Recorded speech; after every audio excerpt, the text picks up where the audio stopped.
Entonces,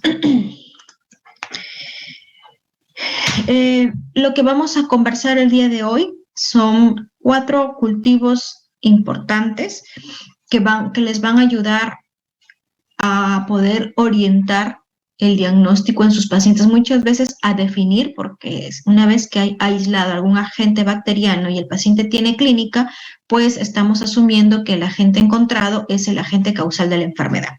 Entonces vamos a hablar acerca de urocultivo, hemocultivo, mielocultivo y coprocultivo.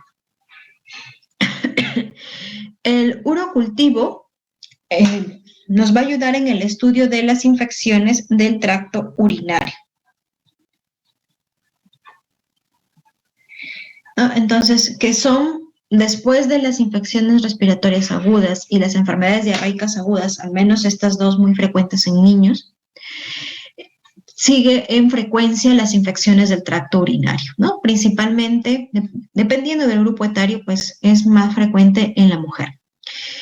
Las ITUS se instalan en la mayoría de casos en más del 95% por ingreso a través de la uretra, es decir, por una vía ascendente, ¿no? Hay contaminación de la vía, a través de la vía ascendente de uretra hacia los riñones. Es así como llega y puede producir infección de forma ascendente de uretra, de vejiga, ¿no? Uréteres y de riñón. Esta vía es la principal para la infección en más del 95%. Por eso es que generalmente se asocia a infección en mujeres, porque la mujer es la que tiene la uretra más pequeña en comparación con el varón. La otra vía de infección es la hematógena, que no es la más frecuente. Sin embargo, en estos casos, el foco primario podría ser algún otro foco, algún sangre, que ingresa sangre y de ahí se va a diseminar hacia vías urinarias. Estas infecciones se van a presentar en todas las edades, sexo también, masculino y femenino, pero predomina, como ya mencionábamos, en mujeres.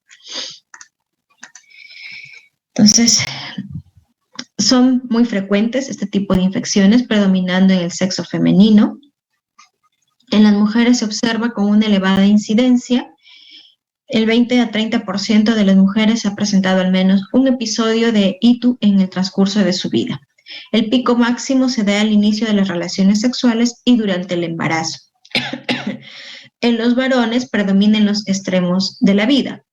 Pequeños, recién nacidos, donde obviamente en recién nacidos pues puede ser varón o mujer, la frecuencia es similar, y a partir de la 6ª década de la vida, cuando ya empiezan las alteraciones en próstata.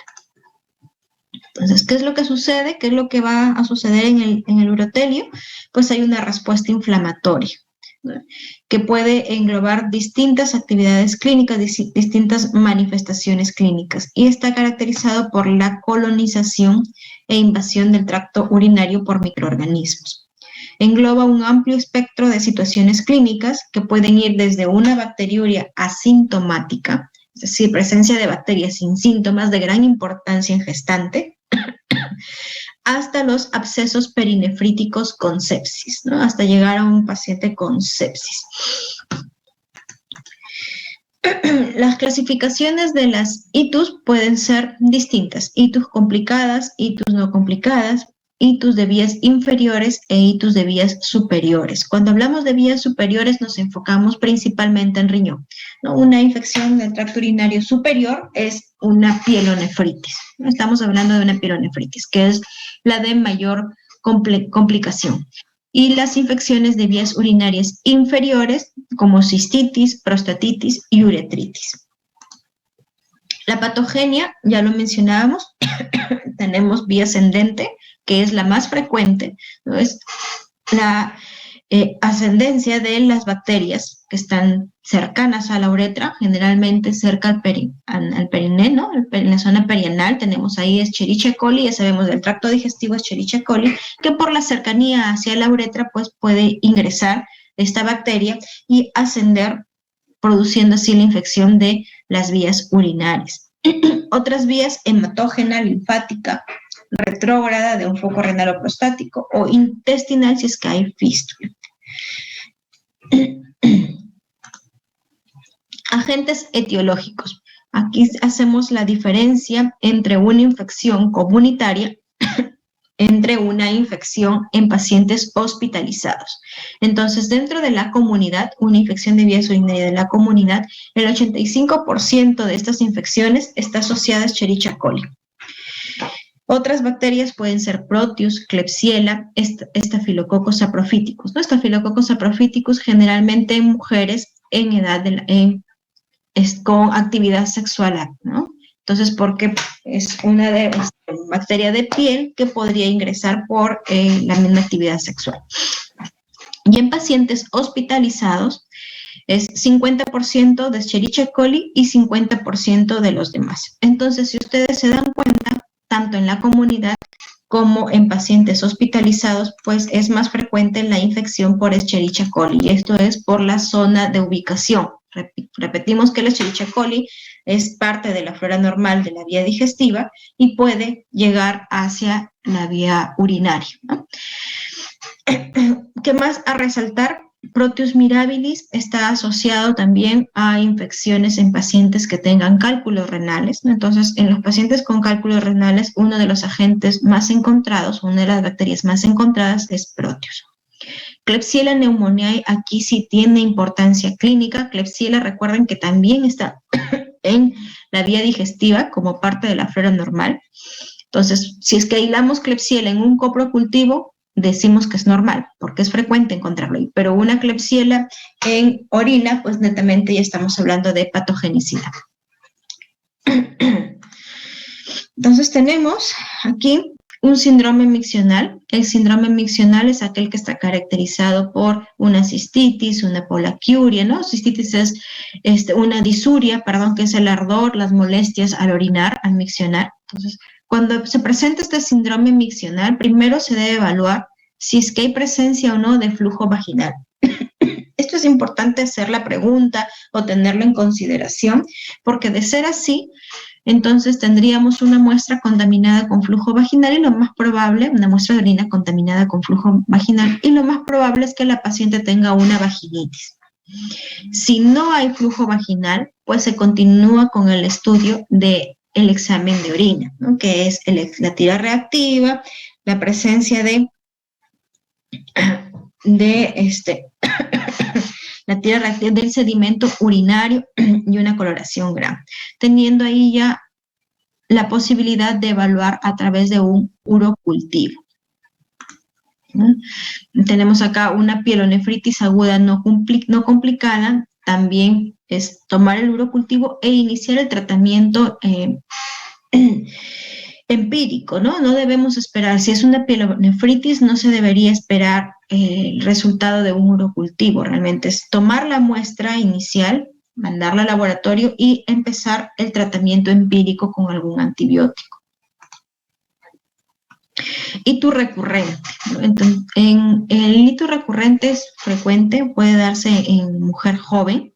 Aquí sí es necesario realizar urocultivos para evaluar la sensibilidad antimicrobiana, para evaluar si es la misma cepa que siempre infecta a la paciente y evaluar el sedimento urinario. Aquí aparecen dos términos importantes: recaída y reinfección. Recaída es la infección por el mismo germen en menos de 2 semanas después de haber finalizado tratamiento. Y la reinfección, estamos hablando de germen diferente, más de 2 semanas tras finalizar el tratamiento. Estos dos términos son importantes porque puedo yo ahí evaluar algún tratamiento quizás diferente. Y lo otro es evaluar mucho resistencias antimicrobianas.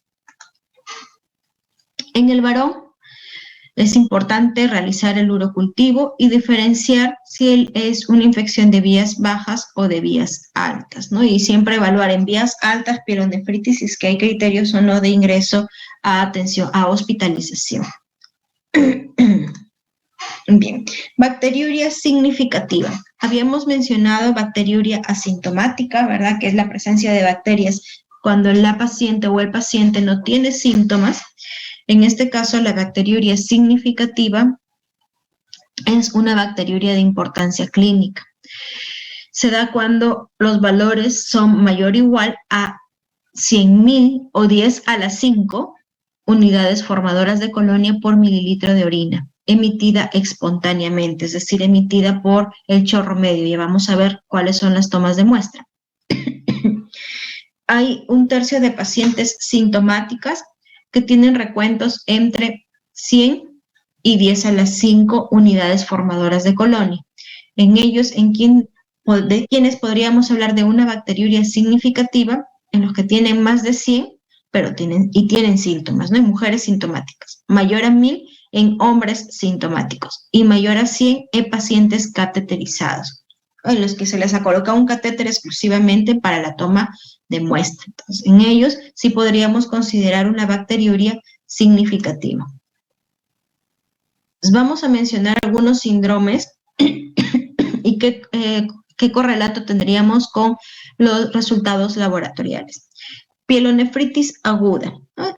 Cuando hablamos de pielonefritis estamos hablando de una infección en el riñón. Ya es el órgano afectado, es el riñón en este caso. El cuadro clínico, tenemos dolor en el flanco, en la fosa renal. El paciente tiene fiebre con escalofríos, las molestias urinarias, disuria, polaquiuria, tenesmo vesical. Y miren esto, piuria. ¿Qué es piuria? Es la presencia de pus en orina. ¿Cómo le evaluamos? La piuria se evalúa laboratorialmente, ¿no? Buscando la presencia de leucocitos. Los piocitos son leucocitos aglutinados, están juntos, aglutinados y deformes. Ellos vienen a ser los piocitos y ahí hablamos de piuria. Entonces, cuando tenemos estos piocitos o estos glóbulos blancos aglutinados y deformes, se asocia mucho con pielonefritis o con infección renal. ¿Qué más? Cilindros, los cilindros leucocitarios, ¿no? Ya habíamos visto cuando hablamos de enfermedad renal que los cilindros leucocitarios o la formación de cilindros es debido a una proteína, la Tom Harford, que está presente en los túbulos, ¿no? Entonces, si es que hablamos de cilindros, su formación obviamente se ha dado en túbulos, más no en vías bajas. Por lo tanto, la presencia de cilindros siempre me indica afección de riñones. En este caso, si hablamos de cilindros leucocitarios o cilindros de pus, entonces hablamos de una infección de vías urinarias altas, de riñones, una pielonefritis. Bacteriuria, duración clínica 2 semanas, ¿no? Presencia de bacteriuria en 2 semanas. En el anciano puede cursar con un síndrome confusional, malestar general y dolor abdominal. Muchas veces el adulto mayor no focaliza, no nos dice que tiene molestias en las vías urinarias, simplemente es un síndrome general, malestar general, fiebre, molestias, ¿no? Entonces confusión, y podría estar asociado a pielonefritis.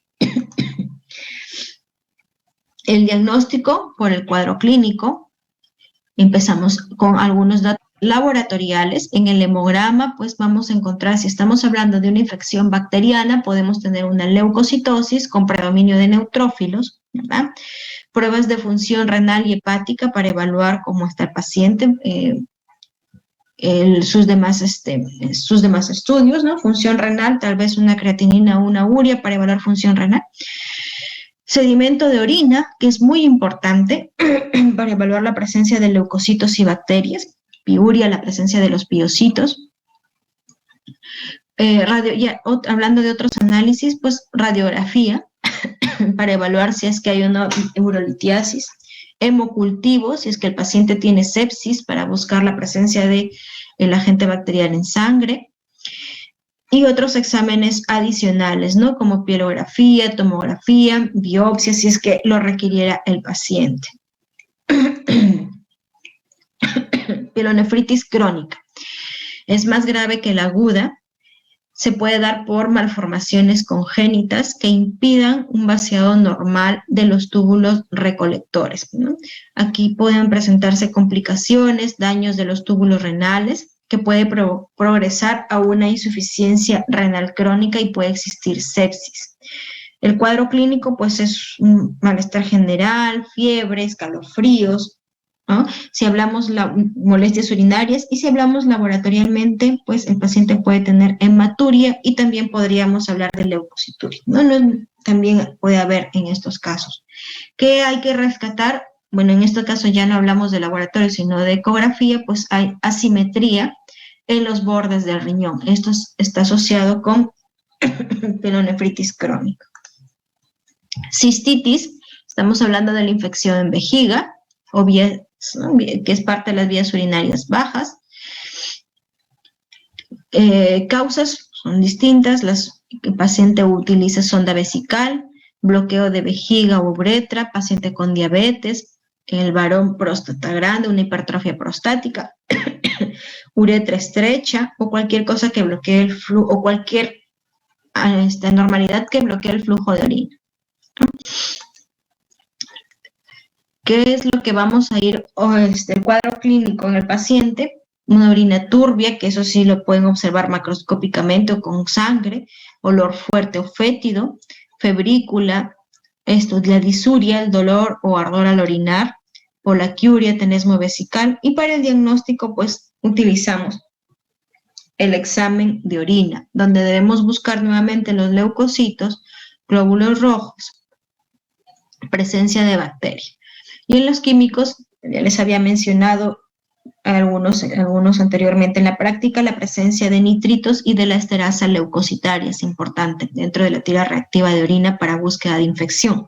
Y en estos casos, si hablamos de cistitis, pues no vamos a encontrar cilindros. Recuerden que la presencia de cilindros se asocia con una pielonefritis.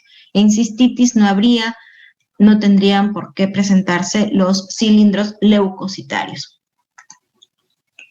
Uretritis, ya hablamos de la afección o la infección de uretra, ¿no? También va a tener el paciente con uretritis disuria, polaquiuria, ¿no? El diagnóstico de una infección de vías urinarias. Entonces tenemos la bacteriuria asintomática, que es aquella donde hay presencia de bacteriuria significativa. Recuerden que hablábamos de significativa cuando es mayor o igual de 10 a la 5 unidades formadoras de colonia por mililitro, pero en este caso el paciente no tiene síntomas, por eso es una bacteriuria asintomática. Ojo, bacteriuria significativa, o sea, mayor o igual a 10 a la 5, sin síntomas. Cistitis. Una cistitis sencilla, no complicada, pues cuando hay 10 a la 2 unidades formadoras de colonia por mililitro, pero el paciente debe tener sintomatología y presencia de leucocitos o pus. Varones sintomáticos se puede catalogar positivo desde 10 a la 3 unidades formadoras de colonia, y en paciente portador de sonda vesical podría considerarse positivo con 10 a la 2 unidades formadoras de colonia si es que el paciente tiene síntomas. Miren que abocamos mucho o se toma mucho en cuenta la presencia de síntomas. Prevalencia y frecuencia de las infecciones de vías urinarias. Durante el primer año de vida es un riesgo similar entre varones y mujeres, 2%. En la etapa escolar, 6% de las niñas tienen al menos un episodio de ITU por año. Entre los 16 y 35 años, el riesgo es mayor en mujeres, 40 veces mayor. Y en la tercera edad, tanto varones y mujeres tienen el mismo riesgo, ya que por la hiperplasia prostática, pues aumenta aquí el riesgo de infección en varones. Signos de infección urinaria, dependiendo del grupo etario, ¿no? En los adultos, dolor en flanco, fiebre, poliuria, disuria, urgencia. Una urgencia urinaria, un tenesmo, también puede haber tenesmo vesical. En los recién nacidos, pues obviamente no hay signos focalizados, puede haber hipotermia, fiebre, vómito, rechazo de la vía oral, no tolera la lactancia materna, signos de sepsis, el bebé puede estar decaído, que no succiona bien, ictericia tardía y un retraso en peso y talla. En lactantes preescolares, miren, se puede asociar a diarrea, fiebre, vómitos y también retraso en peso y talla. Y en los escolares ya hay presencia de algunos síntomas ya más localizados, ¿no? Dolor abdominal, poliuria, disuria, urgencia miccionaria, enuresis y también puede haber retraso ponderal y estatural. Toma de muestra. Entonces, ¿cuáles son los mecanismos o cuáles son las vías para la toma de muestra de orina para cultivo? Si hablamos de cultivo, pues necesitamos que la muestra sea tomada en las mejores condiciones de asepsia y antisepsia, ¿no? Una buena limpieza es requerida para la toma de muestra. Entonces, se tiene estas metodologías, tenemos la de micción espontánea, del chorro medio, lo pueden encontrar como el chorro medio, que se toma en una micción espontánea, se elimina o se hace una buena higiene previa con agua, jabón, buen enjuague para que no queden restos de jabón en la muestra. El primer chorro de orina es eliminado, descartado, y a partir del segundo chorro se colecta en el frasco, tanto para la mujer como para el varón. El varón tiene que realizarse un buen lavado, una buena higiene del glande. Debe hacer retracción del prepucio y lavar bien el glande para poder colectar la muestra. En los bebés se utilizan estas bolsitas que son las bolsas colectoras de orina. Entonces, obviamente, pues el bebé no tiene micción voluntaria, no nos va a avisar cuándo es que va a orinar, no puede hacer la colecta. Por lo tanto, se utilizan estas bolsitas adhesivas, ¿no? Se pegan en los genitales del bebé, varón o mujer, previa higiene. Entonces, antes de colocar estas bolsas se debe hacer una higiene. Se pega la bolsita y se da un lapso de 1 hora. Si es que el bebé no ha miccionado en ese lapso de 1 hora, lo recomendado es retirar la bolsa, volver a hacer la higiene y colocar otra. No debemos dejar esta bolsita, esa es la explicación que se le debe dar al familiar, a la mamá, sobre todo, ¿no? No se debe dejar esta bolsita ahí pegada por toda la mañana hasta que miccione, no, porque se contamina. Entonces, tiene una alta tasa de contaminación esta metodología. La especificidad es baja, de 0.62-62%, en el caso de la bolsita colectora. Entonces, esto es importante tenerlo en cuenta. ¿Por qué? Porque puede crecer una bacteria y no necesariamente sea la correlación con la infección, sino que la bacteria sea un colonizante. A diferencia de un cateterismo, en los bebitos también se puede utilizar, o en adultos se puede usar cateterismo, es decir, colocar el catéter o una sonda Foley solo para la toma de muestra. Se coloca el catéter, se toma la muestra y se retira el catéter. Obviamente es un proceso invasivo y podemos después del cateterismo producir una infección al paciente si es que no ha habido una buena higiene. Pero tiene mejor especificidad, miren, de 0.97-97% en comparación a la especificidad de la bolsita colectora en niños. ¿Qué otra metodología? La punción suprapúbica, que es pues la más aséptica de todas, ¿no? Esto es un procedimiento médico, es un procedimiento médico. El médico especialista, a través de punción, va a obtener la muestra de orina directamente de la vejiga. Entonces, esta muestra es muy valiosa para el laboratorio clínico, ¿no? A diferencia de una orina de chorro medio que el paciente lo puede tomar en cualquier momento, la muestra por punción suprapúbica es un procedimiento invasivo, por lo tanto, es una muestra valiosa. Por lo tanto, es importante que si ustedes toman una muestra por este método y le envían al laboratorio, coloquen en la solicitud que es punción suprapúbica, porque si no lo colocan, y podría pasar cualquier cosa en el laboratorio y decir, como es orina, pedimos otra muestra. Y ya si es punción suprapúbica, pues obviamente cambia ya ahí la situación, ¿no? Entonces, en este caso, ustedes deben indicarlo en la solicitud y tanto para la valoración de la muestra como para la interpretación de resultados, porque estábamos hablando de una bacteriuria significativa cuando es mayor o igual de 10 a la 5 unidades formadoras de colonia. Pero por punción suprapúbica, basta con que haya una colonia, ya es significativo, porque estamos tomando directamente de la vejiga. No hay pase por uretra, que es por donde se puede contaminar. Entonces, por eso es importante que ustedes hagan la referencia si es punción suprapúbica.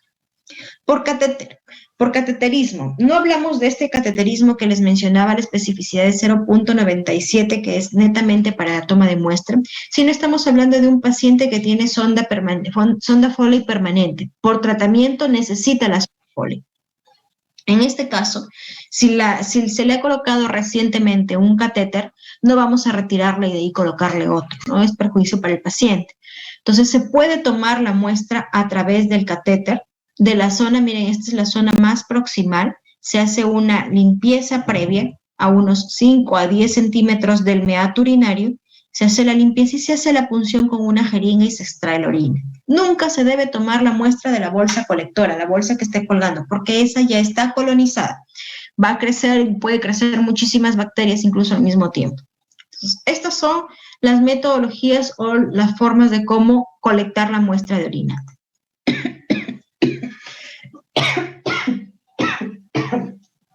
Disculpen, chicos. El transporte de la muestra. Una vez recolectada la muestra, debe ser enviada de inmediato al laboratorio con toda la información necesaria, lo que yo les decía, método de obtención, más aún si es función suprapúbica. Hora de la obtención, ¿por qué? Porque tenemos un tiempo máximo a temperatura ambiente de 2 horas para cultivar, para sembrar la muestra. Pasadas las 2 horas ya hay un crecimiento de bacterias no significativas. Entonces, sí es importante la hora de obtención de muestra. ¿Cuál es su diagnóstico probable? Y si es que el paciente está recibiendo o no algún medicamento, sobre todo antibiótico, ¿no? La muestra debe ser cultivada, de lo que les mencionaba, dentro de las 2 horas posteriores a la toma de muestra. Si no es posible cultivarla pronto, se puede refrigerar entre 4 a 8 grados hasta por 24 horas. Se ha demostrado que el recuento bacteriano no aumenta significativamente hasta 24 horas si es que está entre 2 a 8 grados o a 4 grados en promedio, ¿no? Ya hemos hablado de la toma de muestra, del transporte de la muestra. Ahora hablemos del examen inicial que se le hace a la orina. Entonces, tenemos el examen físico y el examen bioquímico, que es con estas tiras reactivas de orina. El examen físico, evaluamos el color, el aspecto, la densidad y el pH. El pH nos ayuda muchísimo el color, ¿no? Evaluar el aspecto, si hay turbidez, si está rojizo, si está ámbar, ¿no? Nos ayuda para ir correlacionando con lo que observamos en microscopio. Bioquímico, bioquímico, en donde evaluamos en esta tirita cada almohadilla, me evalúa un parámetro, ¿no? Glucosa, proteínas, cuerpos cetónicos, nitritos, bilirrubina, surobelinógeno, ácido ascórbico, esterasa leucocitaria.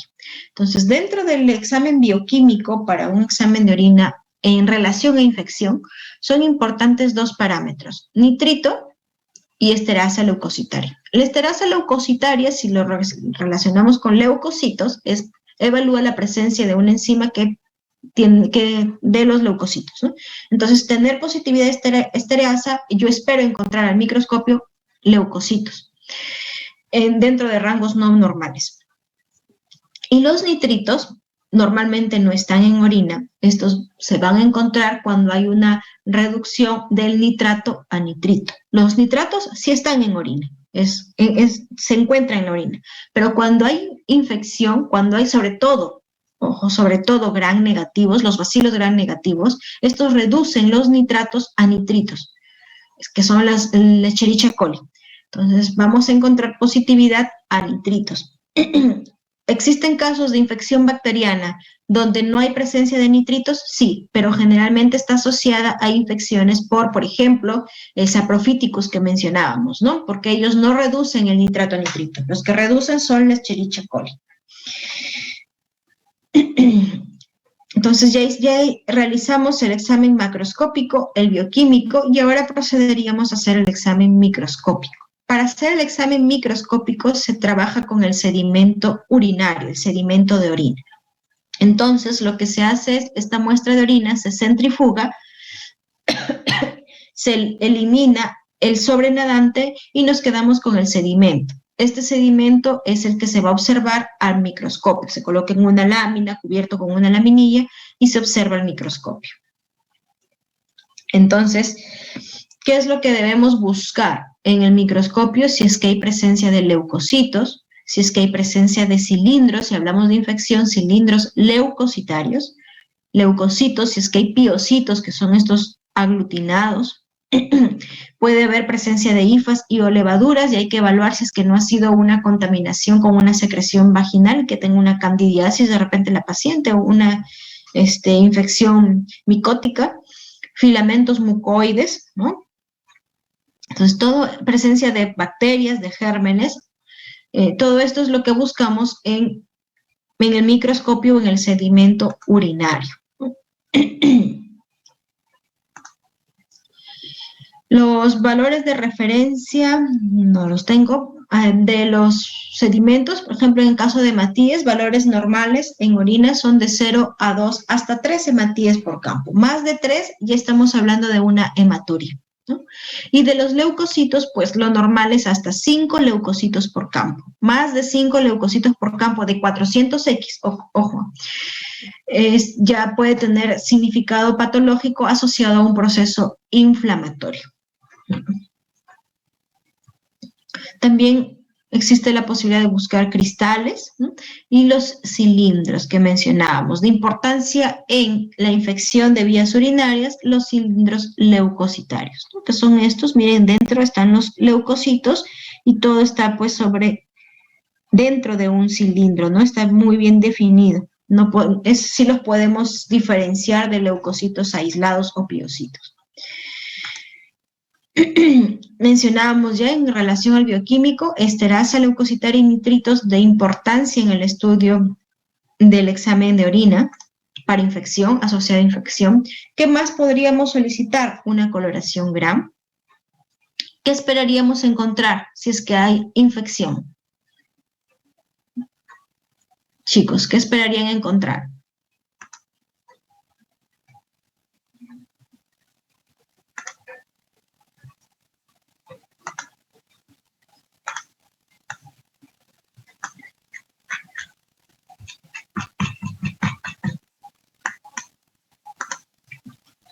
Si es que es positivo para infección, y cómo esperan que les reporten esta tensión Gram.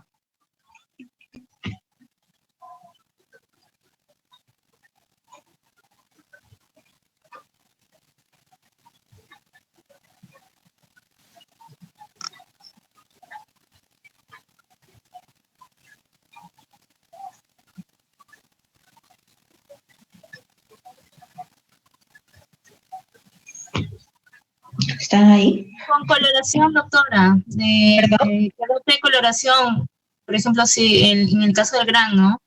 Si es, puede ser rojizo o azul.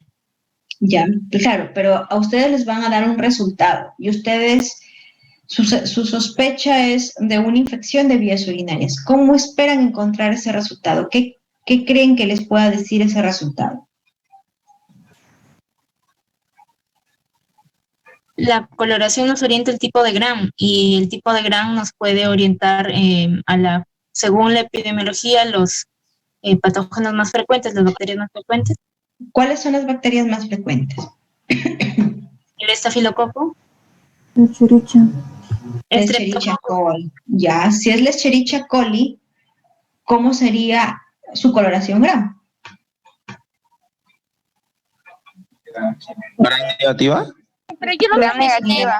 Gran negativa. Recuerden que en la tinción Gram les informan si es Gram negativa, Gram positiva y la morfología. En este caso, lo que les reportaría son bacilos Gram negativos. ¿Qué pasa si les dicen cocos Gram positivos?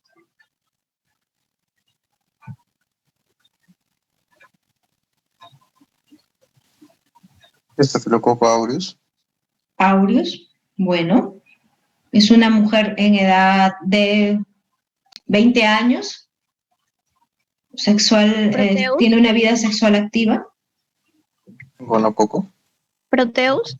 Gonococo es coco Gram positivo. Proteus es coco Gram positivo.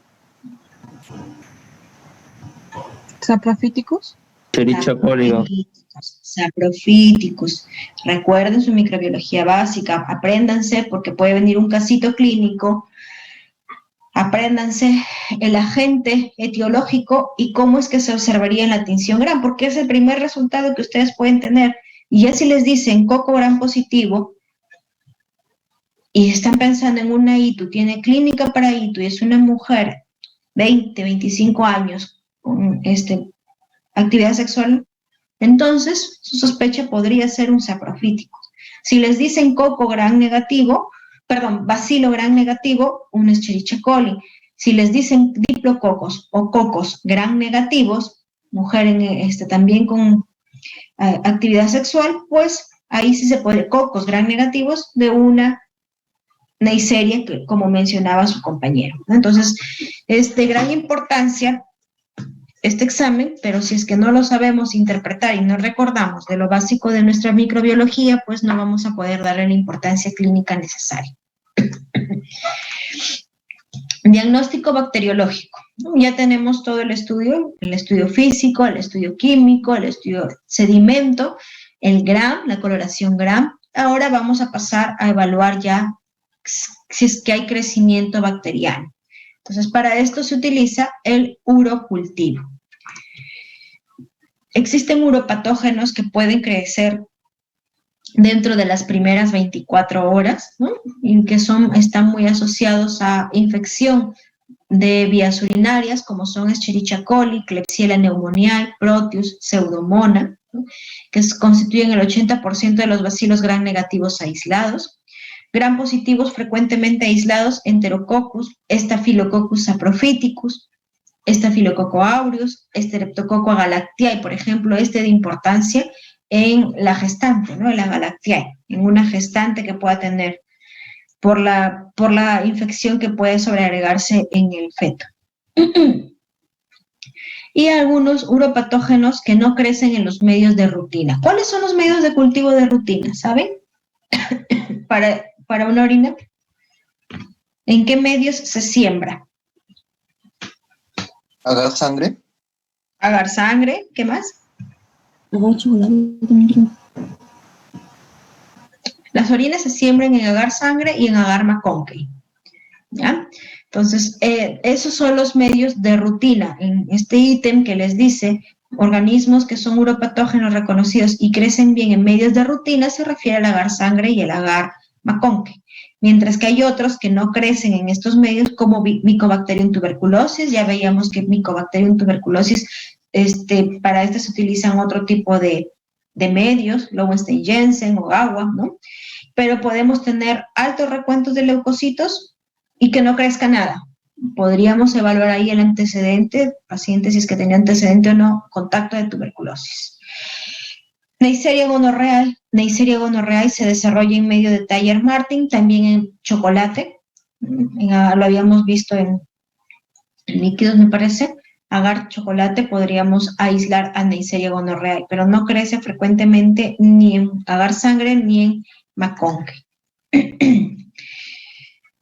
Otros que requieren medios especiales y más de 24 horas, Garnerella, ¿no? Que es en el agar sangre humano, que debe incubarse por 48 horas en CO2. Esto es lo resaltante en este caso, ¿no? La incubación que es con CO2.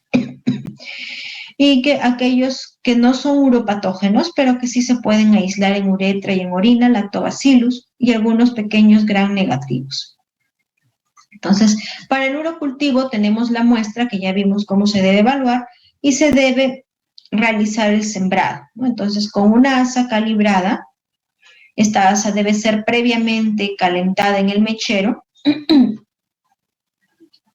Esperamos que disminuya la temperatura, se introduce en el frasco de orina. Y luego se hace una estría, se hace la siembra en el medio de cultivo, ¿no? Estamos hablando de agar sangre y agar McConkey, se hace la estría. Esta placa cultivada, sembrada, se rotula, hay que rotular, colocar el código, el nombre del paciente y se deja incubando por 24 y 48 horas. Entonces tenemos acá, miren, estas placas, es agar McConkey y este es CLED, que también está indicado en uropatógenos. Sin embargo, Ministerio de Salud actualmente nos dice agar sangre y agar McConkey. Acá ha crecido Escherichia coli, solamente es puro el cultivo, no solamente hay esa bacteria. Y hay un recuento superior a 10 a la 5 unidades formadoras de colonia. Es decir, estas son bacteriurias significativas. En este caso, miren, hay unas cuantas colonias y si ustedes logran visualizar, son de dos colores, ¿no? Son unas colonias naranjas y unas colonias cremosas, blancas. Aquí hay dos tipos de bacteria. No es una sola, así como acá, que es la misma, ha crecido, es pura la bacteria, no una sola. Acá tenemos dos tipos de bacteria Hay mezcla y es más, me atrevería a decir que hay más porque hay naranjas grandes y hay colonias naranjas pequeñitas. Hay una mezcla de microorganismos. Lo más probable es que esta muestra haya sido contaminada. Ya contaminada, no ha hecho una buena higiene la paciente o el paciente. Entonces, nosotros lo catalogaríamos como una muestra contaminada. Cándida también puede producir infección de vías urinarias, ¿no? Miren, acá tenemos la observación de estas levaduras con gemación y se lo reportamos porque sí lo llegamos a observar. Entonces, ahí va a depender mucho ya de la clínica del paciente, de la interpretación que les den ustedes al resultado. Puede ser que esta candidiasis sea por contaminación, ya les mencionaba, con secreción vaginal, o puede, dependiendo del paciente, si es que es un paciente con sonda, si es que es un paciente diabético o que es inmunodeprimido, pues podríamos sospechar de que sí sea este hongo el agente causal de la infección. Falsos positivos, cuando se da un falso positivo en un urocultivo, cuando hay contaminación con secreción vulvovaginal. Cuando la orina no ha sido refrigerada y pasan más de 2 horas, hay crecimiento bacteriano. Cuando hay contaminación con algunos antisépticos o cuando hay errores en laboratorio, por ejemplo, un mal rotulado de la muestra. Falsos negativos, que el paciente haya tomado antibiótico antes, arrastre de antisépticos, que haya jabón en la muestra, una obstrucción uretral completa, orinas con pH muy bajo, muy alto, muy ácidas, muy alcalinas, baja densidad urinaria y aquellos microorganismos inusuales que requieren medios especiales, que por lo tanto en los comunes no crecen. Entonces, ¿qué es importante en ITU? Confirmar la sospecha diagnóstica, investigar las patologías asociadas, definir el uso racional y por etapas de los medios diagnósticos, qué terapéutica se debe incluir en la antibiótico-terapia y en patologías asociadas y evaluar el seguimiento, sobre todo evaluando los factores de complicación del paciente. Entonces, hasta ahí hemos hablado acerca de urocultivo. Hemocultivo. Entonces, si hablamos de hemocultivo, por las siglas, cultivo en sangre, de la sangre, ¿verdad? Entonces, nos ayuda mucho en la detección de bacteriemia, que es presencia de bacterias en sangre, o fungemia, que es presencia de hongos en sangre.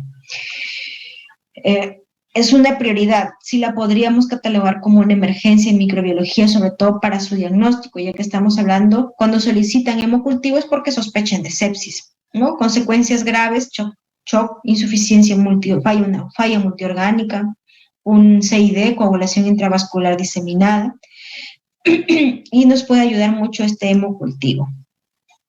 La clasificación de los hemocultivos va a depender, según el paciente, hemocultivo pediátrico, adulto, inmunocompetente, inmunodeprimido, según la toma de muestra central, es de algún catéter venoso central, periférico, ¿no? De venas periféricas, según el tipo de microorganismo que se aísle y según la metodología, manual, semi o automatizado. Entonces, ¿qué es un hemocultivo? Cuando decimos que hay un hemocultivo, es una muestra de sangre obtenida por una única venopunción, inoculada en uno o más frascos. Es decir, yo tomo o yo hago una sola venopunción con la aguja al paciente, obtengo la muestra y toda esa muestra que yo obtuve es un hemocultivo. No importa si ese hemocultivo lo haya pasado a 2 frascos, sigue siendo uno porque lo he tomado de una sola venopunción. Ojo. Serie de hemocultivos son conjunto de muestras obtenidas en un periodo de 24 horas. Para el cultivo es importante rotular la fecha y la hora de extracción, porque ayuda en la interpretación de los resultados. Es muy importante en hemocultivos el volumen que se tome, el volumen de sangre. Recomendados para adolescentes y adultos de 10 a 20 mililitros, en neonatos de 1 a 2 mililitros, y niños pequeños hasta los 12 años, 2 a 5 mililitros. Es más, existen metaanálisis o algunos estudios que dicen que si no vamos a tomar este volumen, miren, en neonatos algunos tienen pena tomar el volumen de sangre de 1 a 2 mililitros, es mejor no tomarlo, porque disminuye muchísimo la sensibilidad y especificidad si no tomamos el volumen ideal. Número de muestras son 2 en 24 horas. No importa en qué momentos, cuánto tiempo hay entre cada toma, pero deben ser 2 en 24 horas. Y si se sospecha de origen desconocido, fiebre de origen desconocido, endocarditis, pueden ser hasta 3. Este es un cuadrito donde hay distintos volúmenes de muestra dependiendo del peso, porque en algunos hospitales hay prematuros y como les decía, 1 a 2 mililitros quizás puede ser mucho para aquellos bebés que tienen menos de 1 kilo de nacido. Entonces, este cuadrito va a depender, ayuda mucho con el peso para pacientes pediátricos. Oportunidad para la toma de muestra. ¿Cuándo se debe tomar la muestra? Antes de iniciar el tratamiento con antibiótico. Durante el tratamiento antibiótico previo a la siguiente dosis. Es decir, si el paciente ya inició a tomar antibióticos, pues esperamos un lapso, esperamos momentos antes en los que le toca la segunda dosis y antes de aplicar la siguiente dosis se toma la muestra. Entre cada una de las muestras puede haber entre 1 a 2 horas.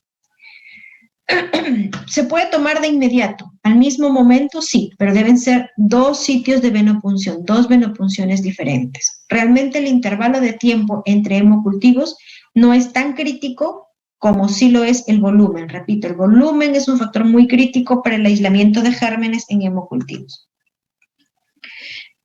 Manual y automatizado. La diferencia. ¿Cuál es la diferencia?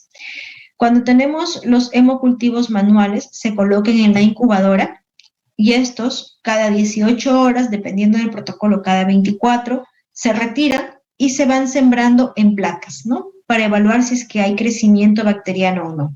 Vamos a ciegas, ¿no? No sabemos si hubo o no crecimiento. Simplemente se saca, se siembra y se espera, y se sigue esperando así por 5 días. Si es automatizado, se coloca el frasco de hemocultivo acá y es el equipo quien me dice si es que hay o no crecimiento de bacterias. Es decir, da una alarma. Si da una alarma, quiere decir que por cambio en coloración, por cambio en viscosidad u otros, está detectando que hay crecimiento bacteriano. En esos momentos se retira y se hace el sembrado en placa. Si no da alarma, no necesitamos, así como en el manual, hacer subcultivos cada cierto tiempo, ¿no? Entonces, estas son las ventajas del automatizado. Los subcultivos se deben realizar en cabinas de bioseguridad. Se siembran, miren, en agar chocolate, en agar sangre. Ya no estamos hablando aquí de agar McConkey, algunos lo utilizan, pero se siembra generalmente en agar sangre y chocolate. Se incuban las placas a 35 grados en atmósfera enriquecida por CO2.